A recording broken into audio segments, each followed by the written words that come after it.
Editor and senior journalist Satish గారు మనతో ఉన్నారు. సతీష్ గారు నమస్తే. నమస్తే. రేపు జనసేన పార్టీ కీలక సమావేశాన్ని నిర్వహించబోతోంది, ఒక ఆత్మీయ సమావేశాన్ని. ఎందుకంటే ఆంధ్రప్రదేశ్లో త్వరలో స్థానిక సంస్థల ఎన్నికలు జరగబోతూ ఉన్నాయి. ఒక రకంగా చెప్పాలంటే ఇది సెమీఫైనల్ అనుకోవాలి. జడ్పీటీసీ, ఎంపీటీసీలు, మున్సిపాలిటీ ఎన్నికలు, దాంతోపాటు పంచాయతీ ఎన్నికలు కూడా ఈ దఫాలో జరగబోతూ ఉన్నాయి.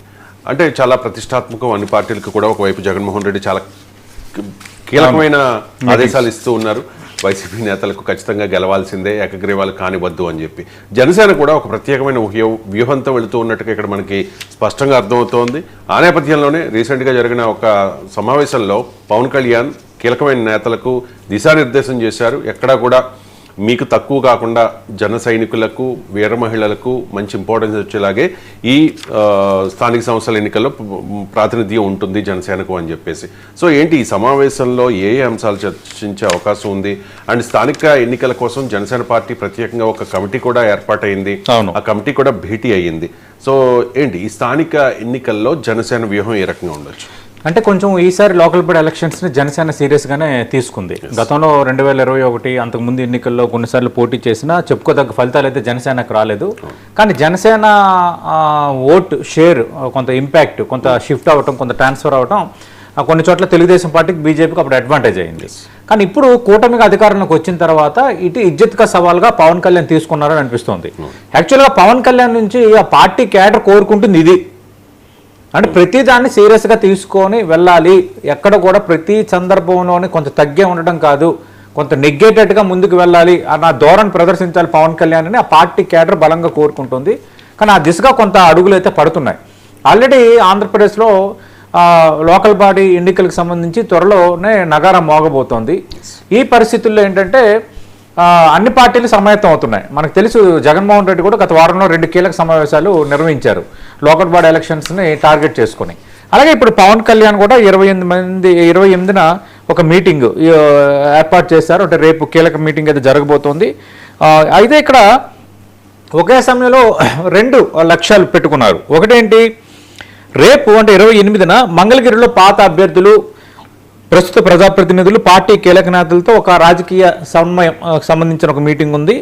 అలాగే మరోవైపు 14 మంది సభ్యుల కమిటీ ద్వారా స్థానిక ఎన్నికల్లో పార్టీ ఎలా ముందుకు వెళ్ళాలన్న దానిపైన విధి విధానాలని ఇక్కడ స్పష్టం రెడీ చేసుకుంటున్నారు. అంటే ఓవరాల్గా జనసేన లోకల్ బాడీ ఎలక్షన్స్ని సీరియస్గా తీసుకుంది, అంత ఈజీగా వదిలేయట్లేదు అన్న ఒక ఇండికేషన్ అయితే ఈసారి కొంత స్పష్టంగా వినిపిస్తోంది.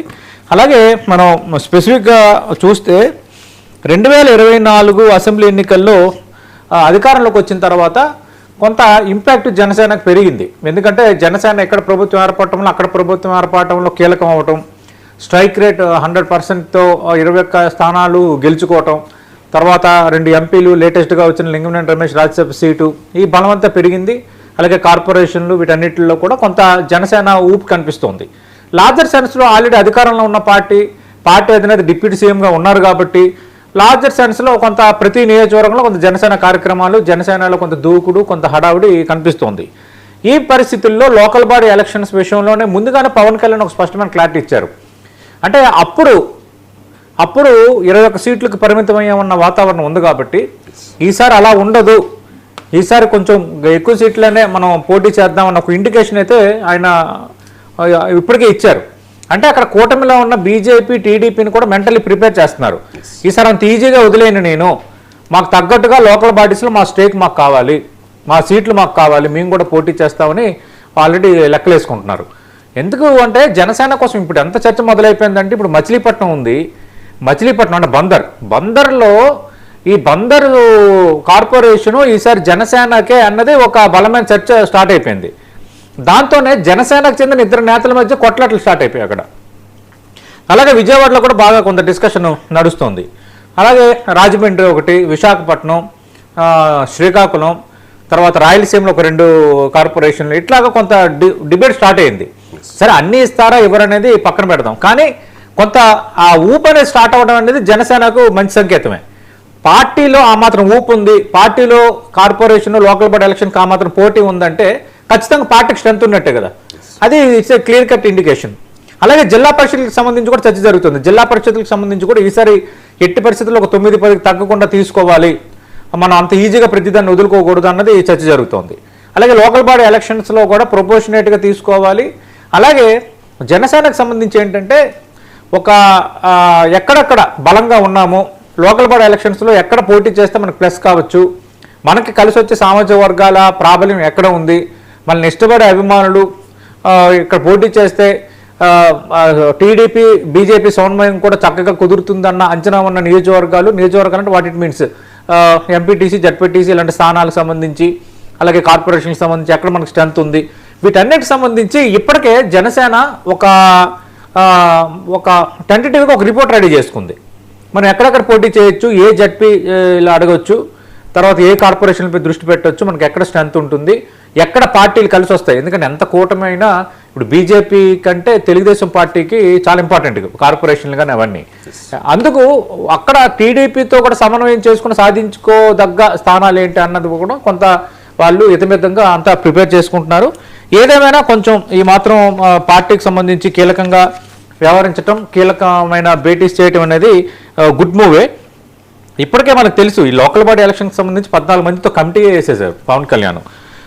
మండలి బుద్ధప్రసాద్, తమ్మిరెడ్డి శివశంకరు, కందులు దుర్గేషు, వల్లభనేని బాలశౌరి, బొలిశెట్టి శ్రీనివాసు, దేవవర ప్రసాద్, మాజీ ఐఏఎస్, సిహెచ్ వంశీకృష్ణ యాదవ్, లోకం మాధవి, ధర్మరాజు, చెలకం మధుసూదన్ రెడ్డి, కొడుకులపూడి గోవిందరావు, సామినేని ఉదయభాను, యనమల భాస్కర్, కొరికాన రవికుమార్, వీళ్ళందరూ చాలామంది కమిటీలో ఉన్నారు.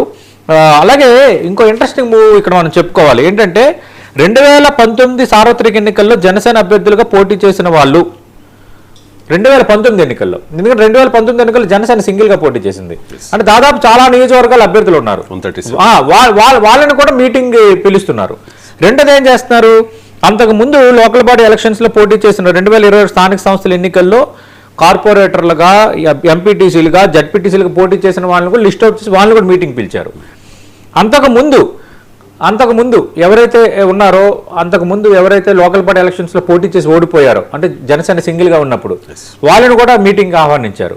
వీళ్ళతో పాటు రాష్ట్ర క్యాబినెట్లో ఉన్న మంత్రులు, ఎమ్మెల్యేలు, ఎంపీలు, ఎమ్మెల్సీలు, కార్పొరేషన్ చైర్మన్లు, జిల్లా బాధ్యులు, అంటే ఒక రకంగా నిన్న జగన్మోహన్ రెడ్డి ఏ విధంగా అయితే 175 మంది ఎమ్మెల్యేలు, మొత్తం జిల్లా కోఆర్డినేటర్లు వీళ్ళందరితో ఒక కీలక మీటింగ్ పెట్టాడో, నథింగ్ కూడా దానికి తీసుకునే విధంగానే జనసేన కూడా మూవ్ అలాగే ఉంది. ఇంత పెద్ద మీటింగ్ పెట్టడం అనేది చాలా కీలకం.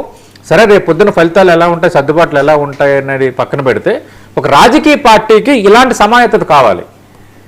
ఇలాంటి సమాయత్తత, ఇలాంటి డైరెక్షను, ఇలాంటి స్టెప్ ఇన్ ఉండడం వల్ల రాజకీయంగా ఖచ్చితంగా లోకల్ బాడీ ఎలక్షన్స్ మన పార్టీ సీరియస్గా తీసుకుంటుంది అన్న ఒక ఇండికేషన్ ఎప్పుడైతే వెళ్తుందో, పార్టీ క్యాడర్ కూడా అంతే సీరియస్గా పనిచేయడానికి సిద్ధమవుతారు. అది పార్టీకి ప్లస్ అయ్యే అవకాశం ఉంటుంది. ఖచ్చితంగా లోకల్ బాడీ ఎలక్షన్స్ విషయంలో జనసేన దూకుడు ప్రదర్శిస్తోంది. ఎందుకంటే పార్టీ పటిష్టతకు, పార్టీ విస్తరణకు ఇవి చాలా కీలకమైనవి. అలాగే సంస్థాగతంగా పార్టీని మరింత విస్తరించే పనిలో ఉన్నారు. గతం నుంచి కష్టకాలంలోని ఇష్టకాలంలో ఈ 2 సందర్భాల్లో పార్టీని అంటిపెట్టుకుని ఉన్నవారు ఎవరెవరు, పార్టీ కోసం ఉన్నవాళ్ళు ఎవరెవరన్న దానిపైన గుర్తించేదానికి గత 3 నెలలుగా కొన్ని కమిటీ కూడా వేశారు.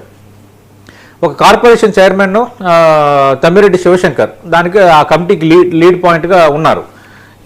అంటే కొంచెం ఆ ప్రియారిటీస్ పెరిగాయి. రెండోది, మధ్యకాలంలో మీరు చూసే ఉంటారు పవన్ కళ్యాణ్ అంటే కాపులను ఉద్దేశించి కొన్ని వ్యాఖ్యలు చేయటము, కొంత కాపు వర్గాల్లో కొంత వ్యతిరేకత రావటము, వీటిని అన్నిటి నేపథ్యంలో కూడా కొంత సదురుకుంటున్నారు. అంటే కొంచెం ఎందుకు మనం మళ్ళీ సెక్షన్స్ని దూరం చేసుకోకూడదు అంటూ చూసుకుంటున్నారు.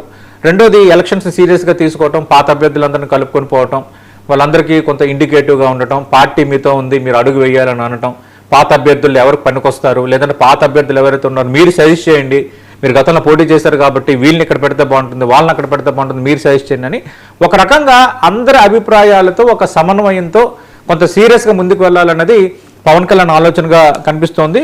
ఒక రాజకీయ పార్టీ చేయాల్సిన రీతిలోనే సమాయత్తత అయితే ఉంది. చూద్దాం రేపొద్దున ఫలితాలు ఎట్లా ఉంటాయి, సర్దుబాట్లకు సంబంధించి మిగతా 2 పార్టీల నుంచి ఎలాంటి సానుకూలత వ్యక్తమవుతుంది అనేది let us wait and see. ఇక తెలంగాణ రాజకీయాల విషయానికి వస్తే మంత్రి కొండా సురేఖ వ్యవహారంలో